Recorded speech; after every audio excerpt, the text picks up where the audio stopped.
Hello, I'm Henry R. Mockingbird, your host with the mustache. And today I'm going to count down the top 12 Christmas movies and Christmas specials. Yes, I'm counting specials on this list. So let's get going. I wish you a Merry Christmas. I wish you a Merry Christmas. I wish you a Merry Christmas and a Happy New Year.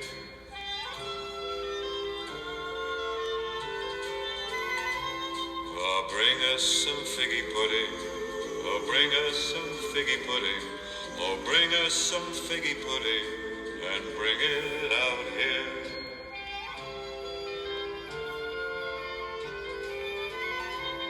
We won't go until we got some. We won't go until we got some. We won't go until we got some. So bring some out here. Number 12, The Jim Carrey Grinch. I have mixed feelings on this film, but I'll talk about what I don't like and what I do like. First, let's talk about what I don't like. First of all, the Who's look creepy as hell, and there are some adult jokes. Example, there's a scene where the Grinch gets his nose caught between a woman's breasts. And there's another joke in where the Grinch tries to force the mayor to kiss Max's ass. And while these jokes aren't as cringy as the Cat in the Hat, they still are cringy. Talk about what I do like. I like the relationship between the Grinch and Cindy Lou. And Cindy Lou is sweet and adorable. And Taylor Momsen does a pretty damn good job as her. And I'm not just saying that because she will later grow up to look like this. And the makeup by Rick Baker is amazing. And Jim Carrey steals the show with his over-the-top performance as the character. Seriously, some of the lines he gives are hilarious.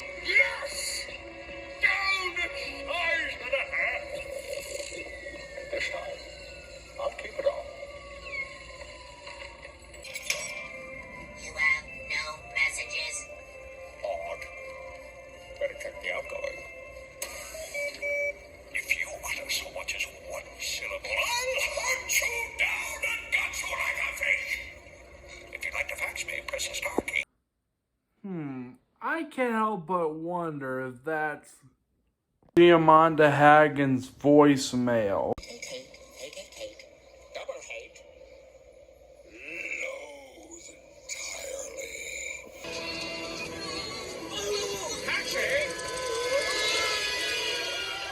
That's because I'm weird, isn't it? We also get some rhyming narration from Hannibal Lecter himself, Anthony Hopkins.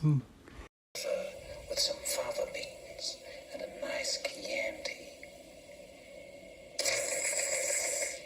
I also like Faith Hill's Where Are You Christmas? Where are you, Christmas?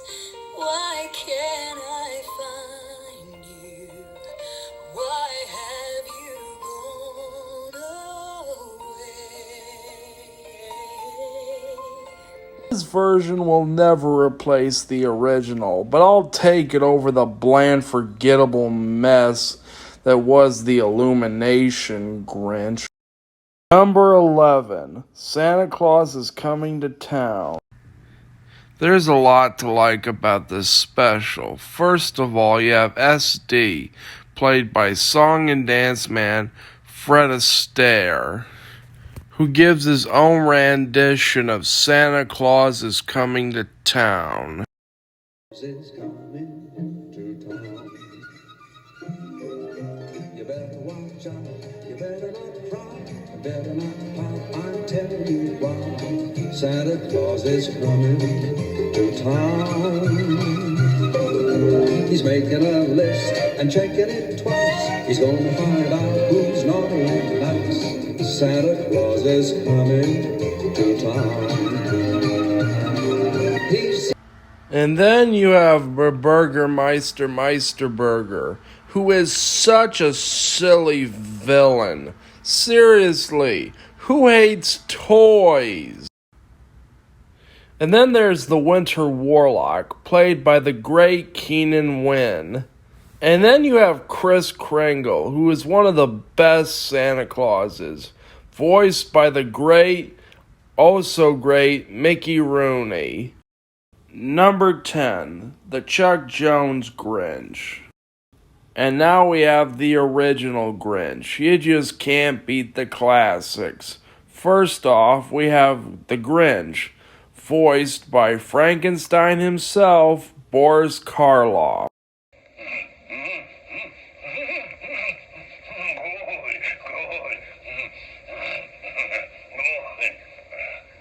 And Boris Karloff even narrates the special.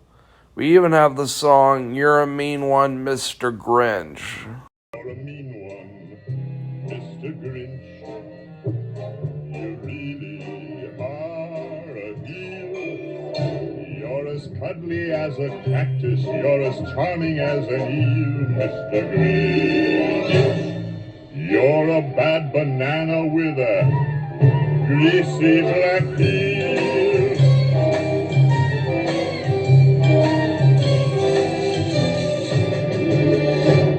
You're a monster, Mr. Grinch. Your heart's an empty hole. Your brain is full of spiders. You've got garlic in your soul, Mr. Grinch.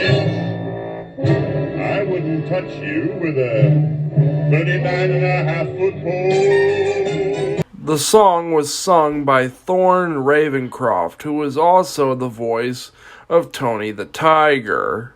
They're good. Good. They're great. Number 9, the 1994 Miracle on 34th Street. I know what you're thinking. Why don't I put the original on the list? This might sound crazy, but I prefer the remake over the original. Hear me out. Don't get me wrong, I like the original. I just get more Christmas cheer out of the remake. This movie has the greatest Santa Claus of all time, played by Richard Attenborough, who you might recognize as John Hammond from Jurassic Park. Welcome to Jurassic Park. He's kind and has a childlike innocence. My favorite scene would have to be the scene where he's talking to a deaf girl using sign language. And Mara Wilson isn't half bad as the character Susan. Number 8, The Muppet Christmas Carol. I'm a huge fan of the Muppets, and this is one of my favorite Muppet movies. And I'm just gonna flat out say it, this is the story of a Christmas Carol basically told with Muppets. Charles Dickens, played by Gonzo. You have Bob Cratchit, played by Kermit. You have Tiny Tim, played by Robin. And you have Miss Cratchit, played by Miss Piggy. And Fozzie is Fozziewig. Damn, is that clever. You have the Ghost of Christmas Past, the Ghost of Christmas Future, and my favorite, the Ghost of Christmas Present. And in my opinion, the best Scrooge, played by Michael Caine. And the scene that really sticks out is the scene in the graveyard. This movie also has a great soundtrack. It really sounds like Christmas. And nowhere is that cemented than in the song, It Feels Like Christmas. It's in the singing of a street corner choir. It's going home and getting warm by the fire. It's true wherever you find love. It feels like Christmas.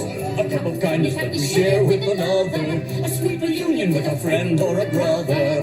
In all the places you find love, it feels like Christmas. This movie is a great way to introduce your kids to the Christmas Carol and the Muppets. Number 7, Rudolph the Red-Nosed Reindeer. Again, there is a lot to like about this special. First off, you have Sam the Snowman, played by Burt Lives. And then there's Clarice, who's a really nice reindeer. And then you have our main character, Rudolph, who's really likable. And then there's Hermes, who wants to be a dentist. They both have a really great relationship. Then there's Yukon Cornelius, who's hilarious. Then there's the snow monster, who can be rather terrifying. And then there are the songs. My favorite song is We Are Santa's Elves.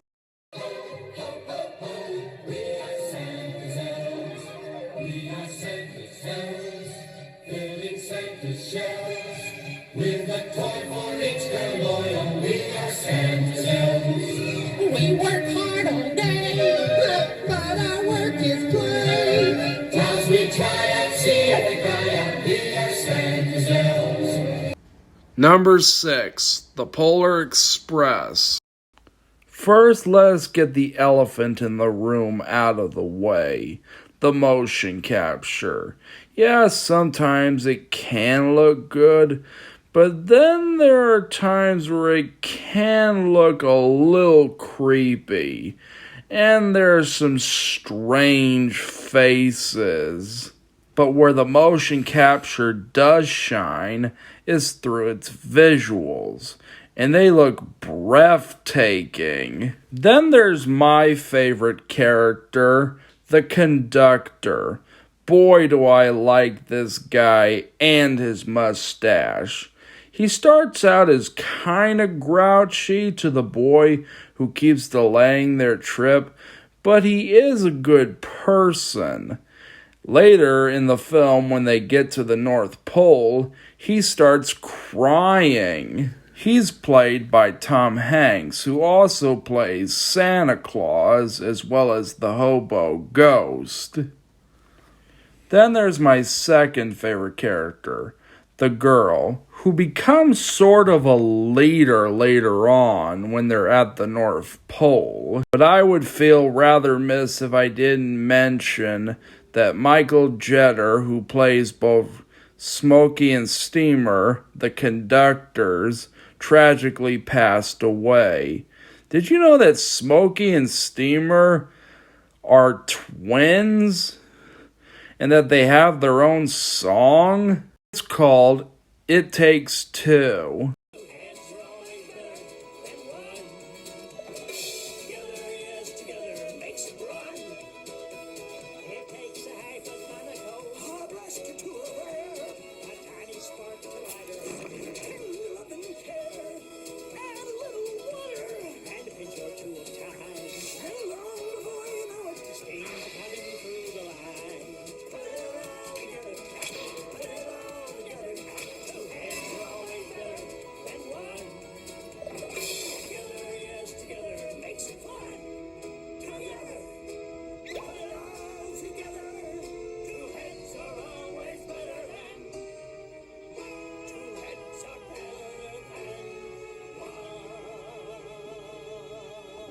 And then there's Billy, who is a poor kid in which Christmas has never worked out for him. And then there's the know-it-all kid, who is really annoying. He's voiced by Eddie Deason, who is also Mandark in Dexter's Laboratory. Welcome to my laboratory! Laboratory! Is it just me, or does the know-it-all kid kind of look like Eddie Deason? Now let's listen to the song Hot Chocolate, which really makes you want to get up and make a cup of hot chocolate.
And I really love the song Believe, sung by Josh Groban.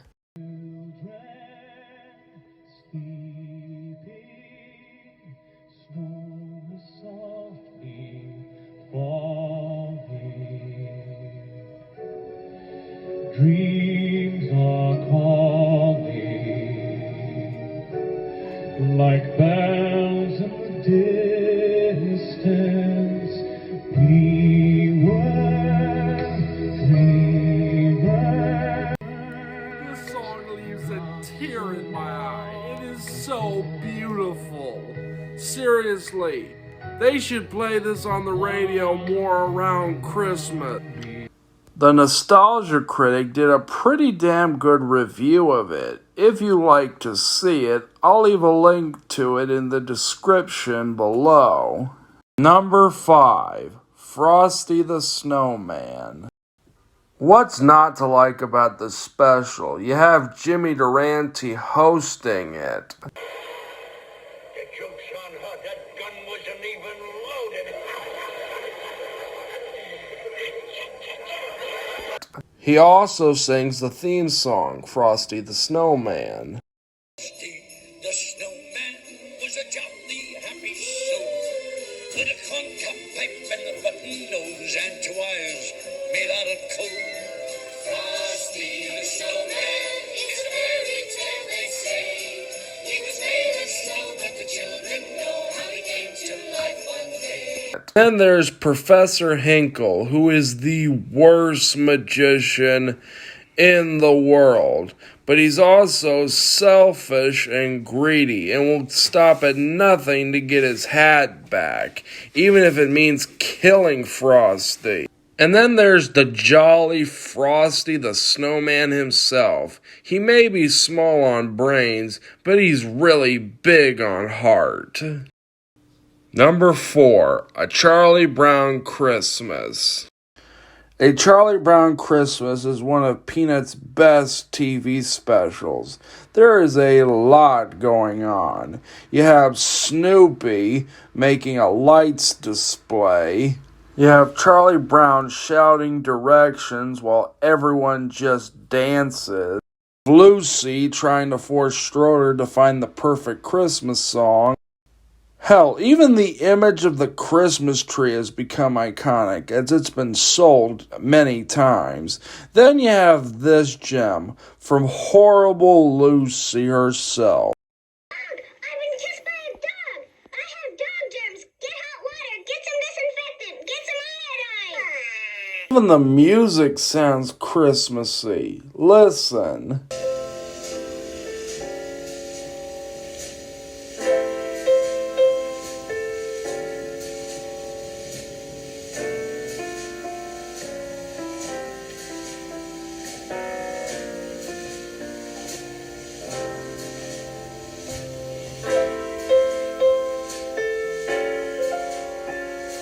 Number 3, The Little Drummer Boy.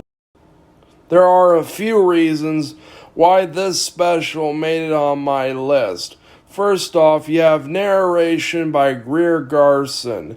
Yeah, you know, Elizabeth from Pride and Prejudice.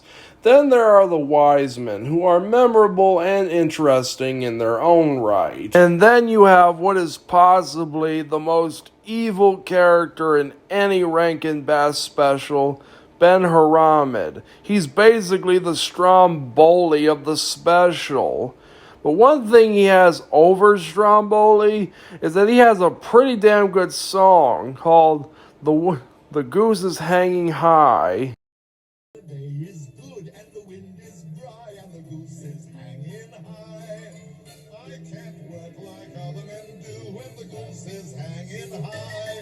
When the sun is bright in the big blue sky and the goose is hanging high. The devil steals my heart away when the goose is hanging high. And then there's the theme song, The Little Drummer Boy.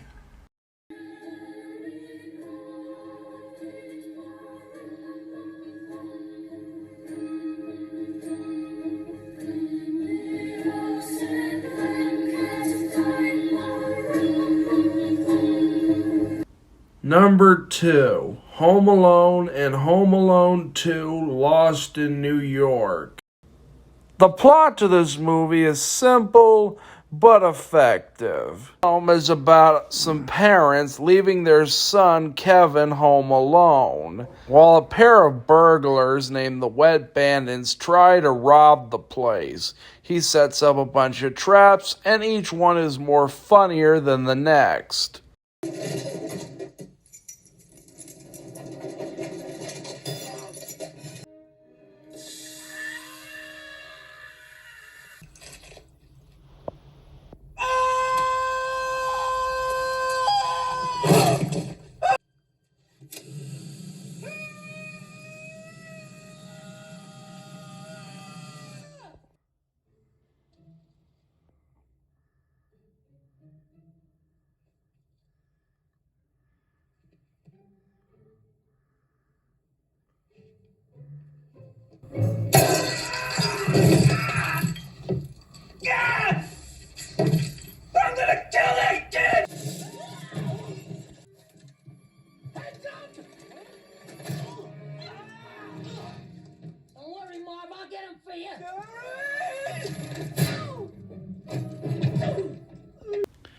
And I really like Home Alone 2. I think it's rather underrated. It's bigger in story, scope, and laughs, and has a more adventurous side. And let us not forget Tim freaking Curry. I love this guy. He's great in everything he's in. I easily recommend both of these films. As for the rest of the Home Alone movies, they could be put in a dumpster fire to burn. And the number one best Christmas movie is Klaus. In my opinion, Klaus is one of the best Christmas movies to come out of the past decade and deserves to be a Christmas classic. First, there's Margru, who kind of reminds me of Lilo from Lilo and Stitch. And then there's Norm Macdonald, who is so snarky and sarcastic. In my review of Klaus, I mentioned how Jasper kind of reminded me of Kuzco. I got a comment from Anne Sophie who said that Mrs. Crumb kind of reminded her of Yzma. Yeah, I can kind of see the similarities. And then we have the song Invincible, sung by Zara Larthen. Okay, come in.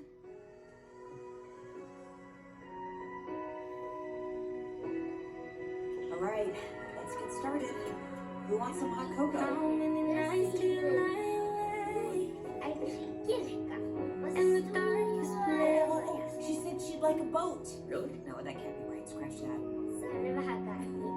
How many days you shed the pain? What are you talking about? You're talking about Many dark days. All I know is if happiness mile away, a couple steps is all it takes. If kindness lives in everyone, then all it takes is standing up. Can't touch it, see it, but you can always feel it. The greatest things you'll ever know are invisible. Well, that's the end of my top 12 Christmas movies and Christmas specials. Merry Christmas to all, and to all a good shut that door. Shut that door.